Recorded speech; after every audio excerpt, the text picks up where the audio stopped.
Good afternoon, Morgan, and welcome back to the channel. Over the last 7 episodes we've been rebuilding the subframe, and behind the scenes we've been working on the underbelly of the beast.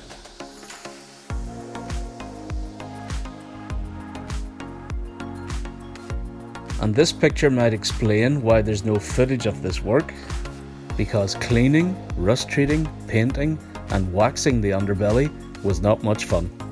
So we'll spare you the pain of watching this by showing you the freshly waxed results.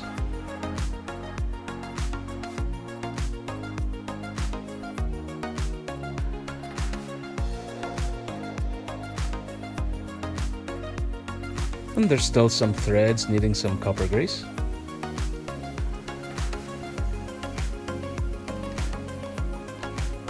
And while it looks like I'm talking to myself, I'm just getting set up for the handbrake cables, which will be fed into these 2 tiny holes and held in place with these clips, as demonstrated here using PowerPoint.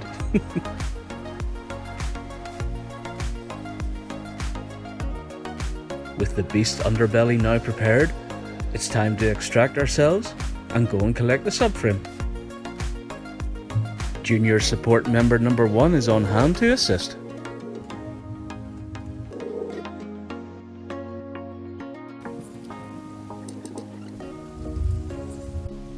Junior support member number 2 comes along shortly after to help us get the wheels of the pallet truck over the lip of the garage floor. And together we get the subframe slotted into the underbelly.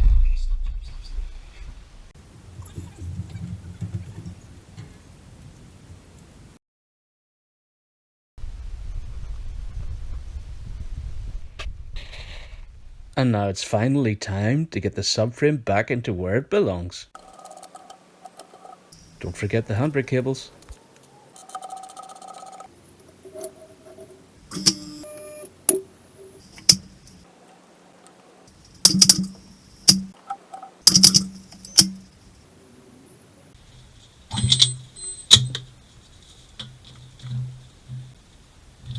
With everything lined up, we slot in the 4 subframe screws and torque them up.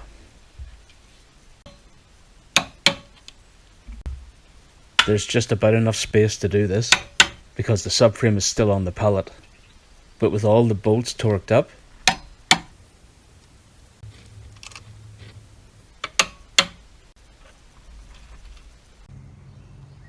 all the bushings appear to be perfectly aligned, as well as the airbag and all of our cables.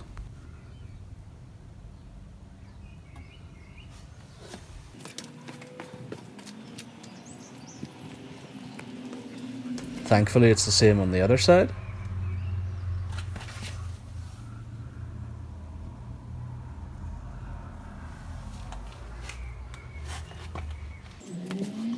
And here you can see the subframe is still being supported by the pallet, and we're about to find out if the subframe is finally home. So let's see, did I forget anything? Let's put the ramp to work and find out.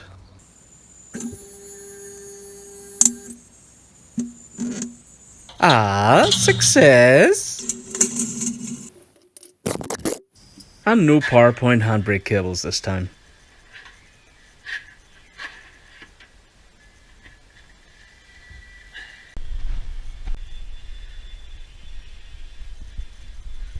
Just a quick check to make sure there are no interferences.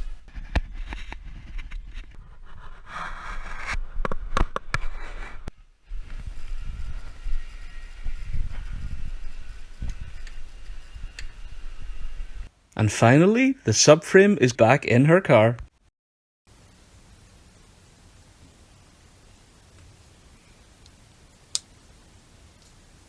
It may have been easier to fill the diff with the supplied spout that comes with the oil bottle, but I already have this syringe in my toolbox, and it's more fun to use anyway.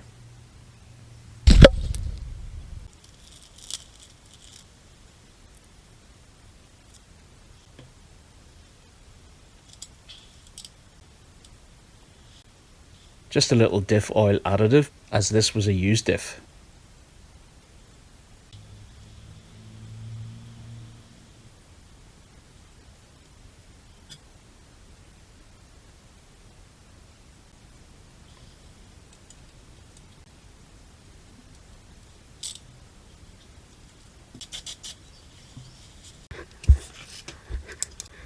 That's another job ticked off the list.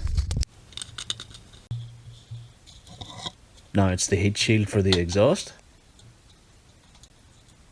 as we prepare for the steps needed to install the driveshaft.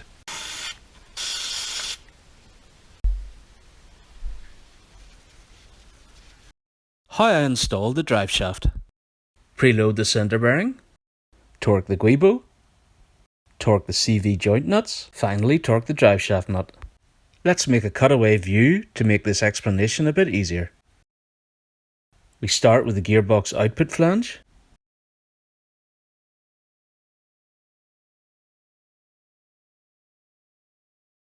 which slots in here in our diagram. Next is the flex disc or guibo, which is attached to the forward half of the driveshaft, which is mounted by the centre support bearing.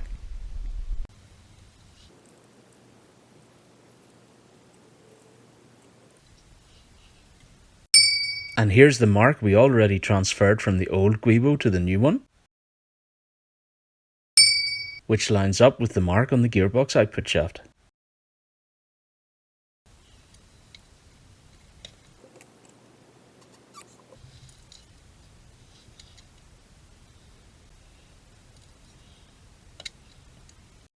Going back to our diagram, here's the guibo, the forward half of the driveshaft, and the bolts which we'll leave loose for now. Centre support bearing is next. Not forgetting the strip of butyl rubber that's needed.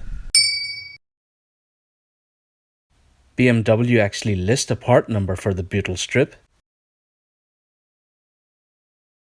but it seems that they don't supply it anymore, so I sourced my own butyl rubber, and while I was able to get the right width, I couldn't get the right thickness. But that was easily fixed by adding a few strips on top of each other. Don't forget the dust shield.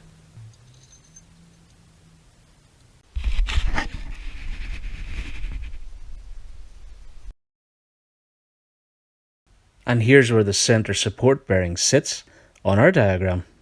Next is the differential input flange, which is the last piece the driveshaft will be bolted to.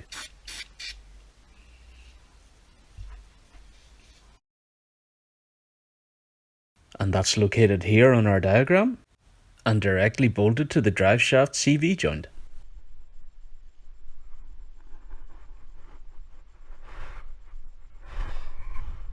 Let's slide on the rearward half of the driveshaft and continue to make sure we line up all of our marks.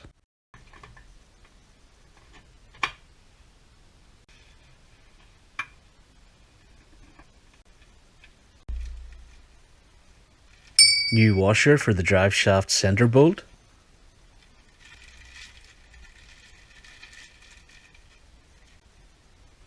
And a new driveshaft centre bolt.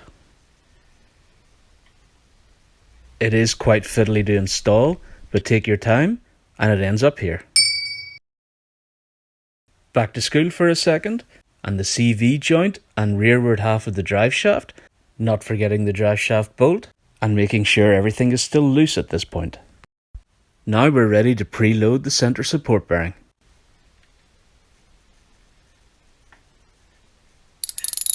Oops.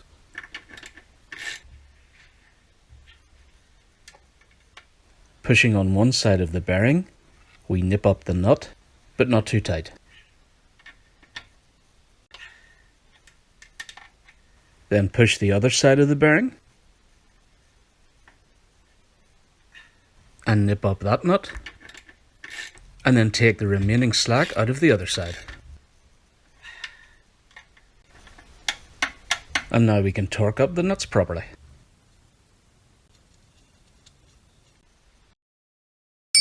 And yep, we're still aligned. So we're pushing the bearing towards the front of the car. Removing the gearbox mount gives you better access to the guibo, and we'll show this in episode 12. One of the guibo screws does not have a washer, so it should be torqued on the nut side.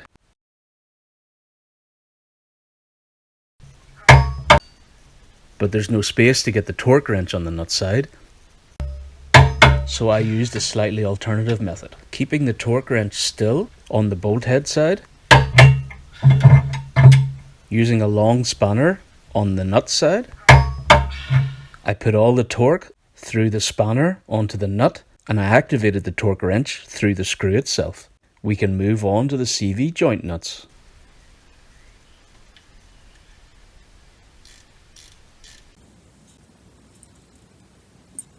And here we use the Guten Tight torque spec.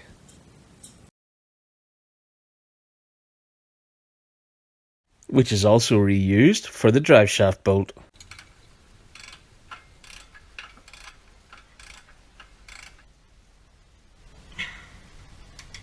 Just turn it till it can be turned no more.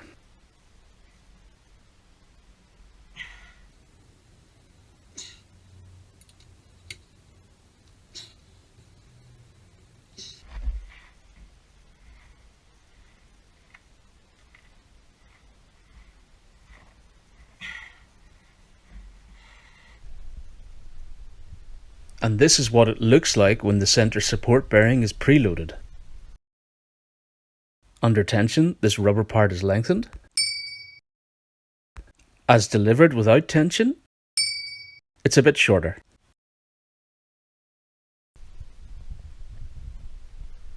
And with the last step done, the driveshaft is fully installed.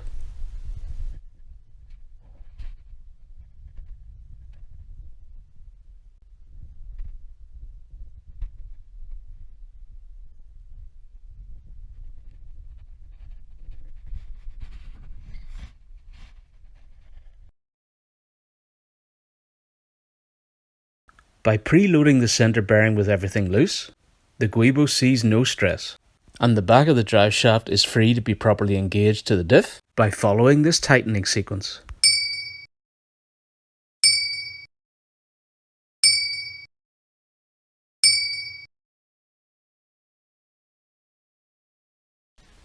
This heat shield is getting replaced because the old one was beaten up and touching the driveshaft.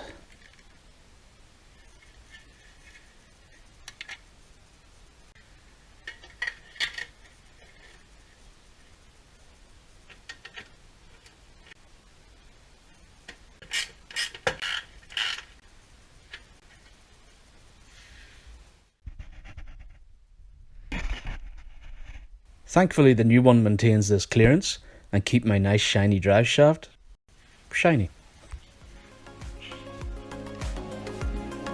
What's funny is, as I install the last heat shield, I'm starting to wonder why I spent so much time freshening up the driveshaft when it'll probably never be seen again. At least I know it's done and I have these YouTube videos to prove it. Which brings this episode to a close, but feeling really good about the progress. Tune in next time when we do a chemical experiment, start installing the new exhaust, and find another problem that we didn't know we had. Is it actually a plug? So a big thank you to everyone for watching and subscribing, and I hope to see you next time.